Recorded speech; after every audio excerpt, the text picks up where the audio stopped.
This is about the rise of the dictionaries, how the written language becomes authoritative over the spoken language. Remember, up to this point, or I should say, remember for most of the early history of English, the written language was just there to represent the spoken language. The language really lived in people's minds and in the society as a social behavior, as in some respect it still does. But there was no reason to think of books as telling people what to do in English. That's how Latin worked in medieval England. In medieval England, English was a thing you spoke, and when you wrote it more or less the way you spoke it. This began to change after printing, and especially during the 16th, 17th, and then 18th centuries, as not only printing became the norm, but mass literacy spread and schooling in English spread, so that ordinary people all over the English-speaking world, as by the 18th and 19th century there was an English-speaking world, ordinary people all over became concerned with what it meant to speak proper English or to say things right. And they didn't look to their neighbors for this authority anymore. They began to look to books. We can see evidence of that in the rise of the dictionaries.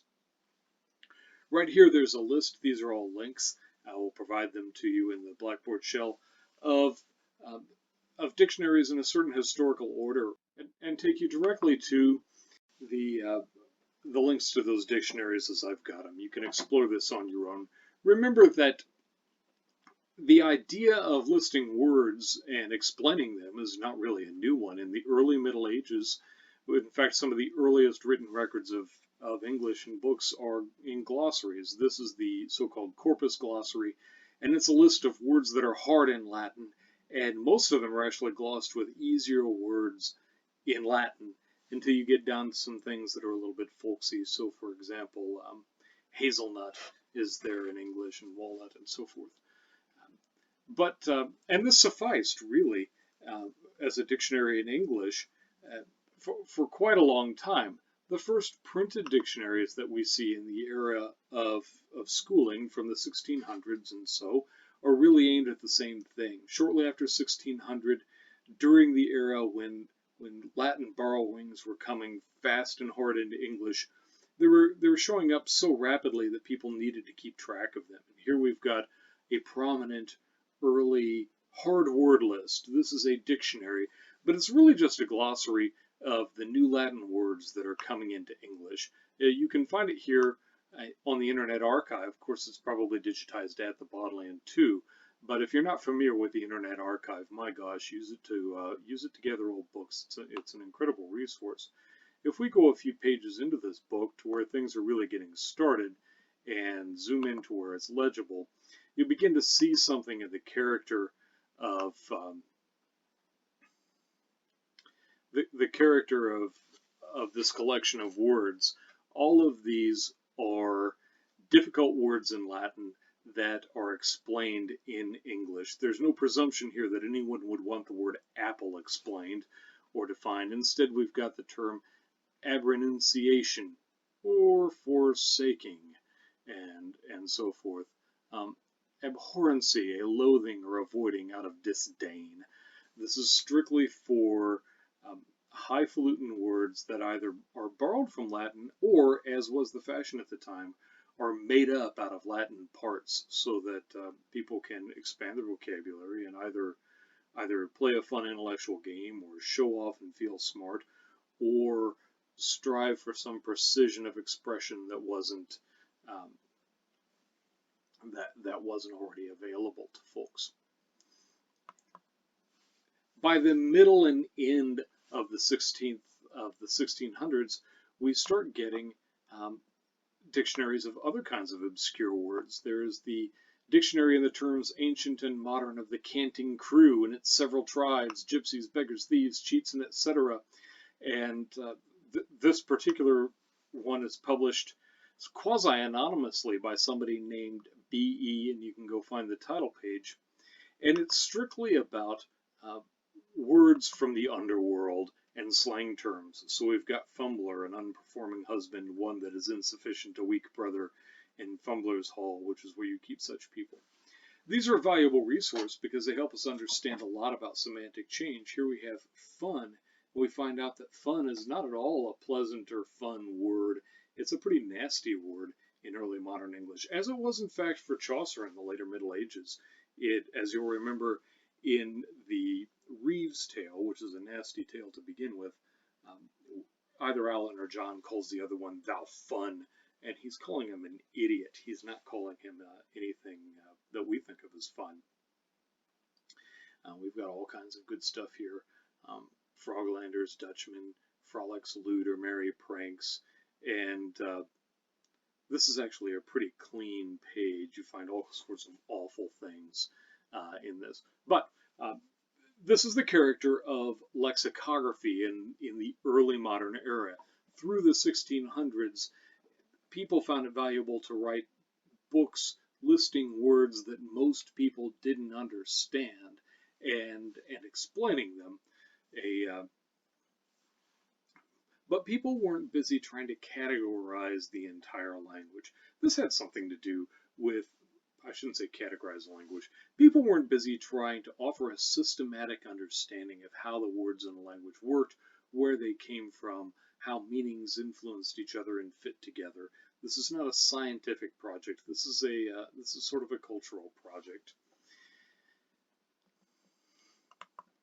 By the Enlightenment, when we get into the 1700s, we find systematic approaches to the language, and the first really important dictionary of this type is Nathaniel Bailey's 1721 Universal Etymological Dictionary. I'm trying to find the title page, and you can see here that this is laid out more like a normal book. You can see that it's for learned folks. The preface here is in Latin.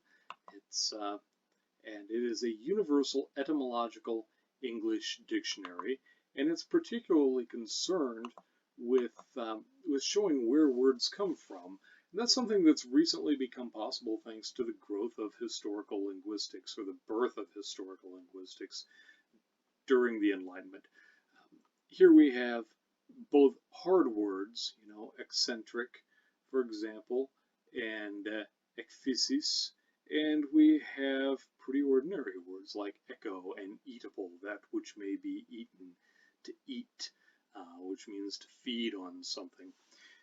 Here you'll notice that if we look at eat, it comes from English, it comes from Saxon, and it's related to Latin edere.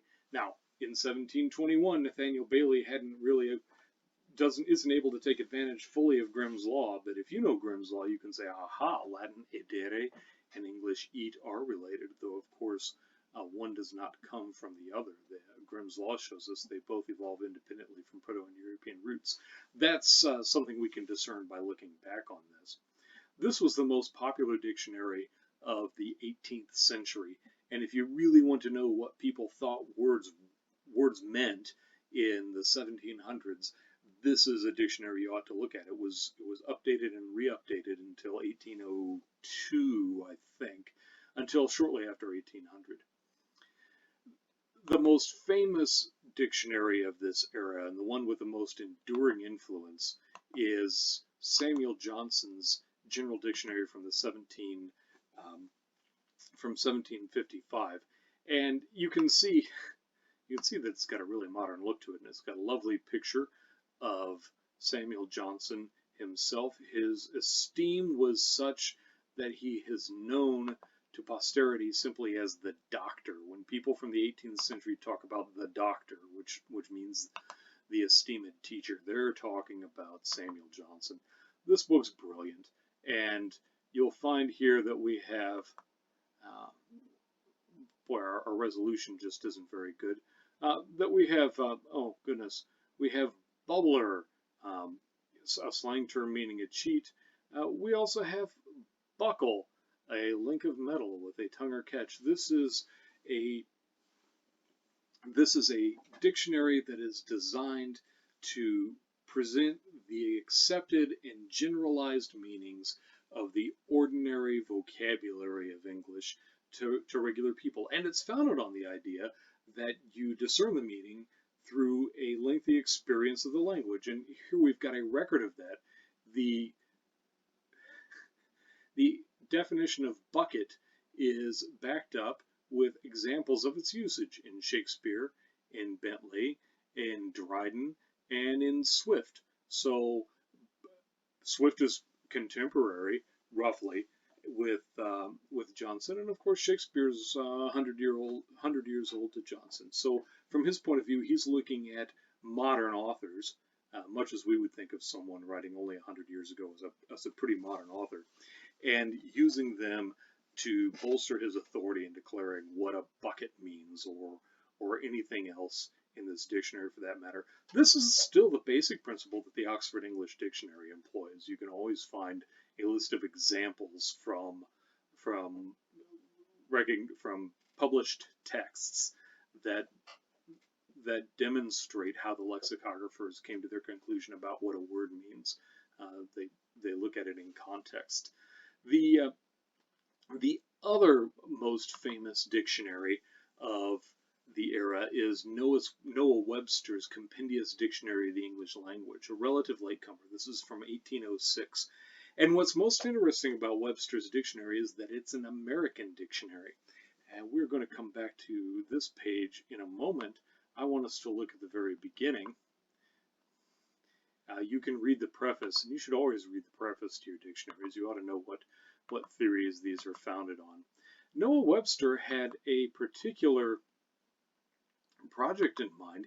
He was an American, and he believed after the American Revolution that the Americans and the British were destined to become different peoples, and he could help them do that by helping their languages diverge.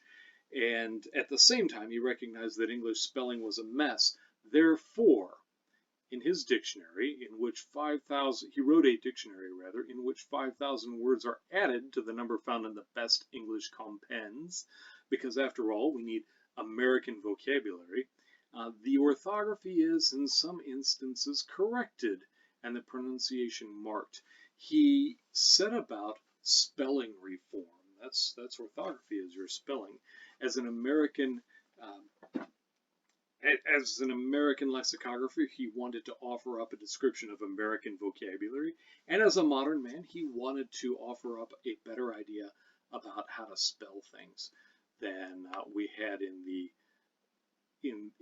the traditional usage of English.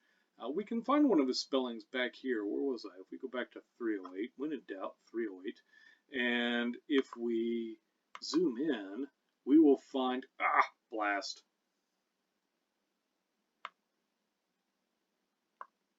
We find his spelling soon, and we find his spelling for soup right there. He has very sensibly made it more consistent with the other word spelling soup. He did this to a host of words. Some of those have caught on. It's thanks to this dictionary and Noah Webster's reforms that Americans spell color C-O-L-O-R instead of C-L-O-O-U-R. And also thanks to him that we spell jail with a J instead of with a G as they do in British English. You can find those things all right here. If we wanted to look farther around, we could find some distinctively American vocabulary, and I think we may be able to do that on this page. We need a skunk, for example, a quadruped remarkable for its smell. And the skunk, as you know, is endemic to North America. It doesn't exist in England. This word is an Algonquin borrowing. It's not going to show up in the British dictionaries. They don't need this word. You also find other words for American, all those substratum words from Native American languages that are characteristic of American English begin to be attested in writing in English in Noah Webster's dictionary. The same is true of American political words like constitutional, which has no currency in the 19th century outside of America, or presidential for that matter, which also is unimportant. Skyrocket. That's nice. I like seeing that. Slavonian. So to come back out of those, I'd like to bring us back to the rise of the dictionaries. I'm probably going to lose this.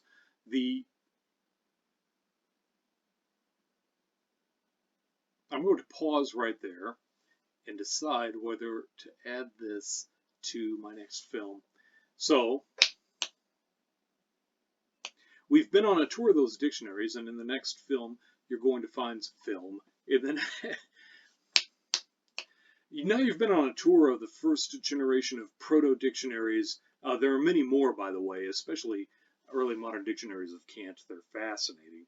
And the first generation of real dictionaries from a modern point of view that have shaped our understanding of what English words mean and how they're used. They also begin to promote theories of semantics and meaning that just hadn't been constructed prior to the modern era. This is all an Enlightenment project about putting the world in order, and these things are going on at the exact same time that, or roughly the same time, that our old friend Isaac Newton is out there inventing calculus in order to theorize gravity, and Linnaeus is out there devising his system of categorizing all the living things on Earth. This is the idea of a dictionary, a universal and compendious, unabridged dictionary, is very much an Enlightenment project. The idea that you can take a rational and orderly approach to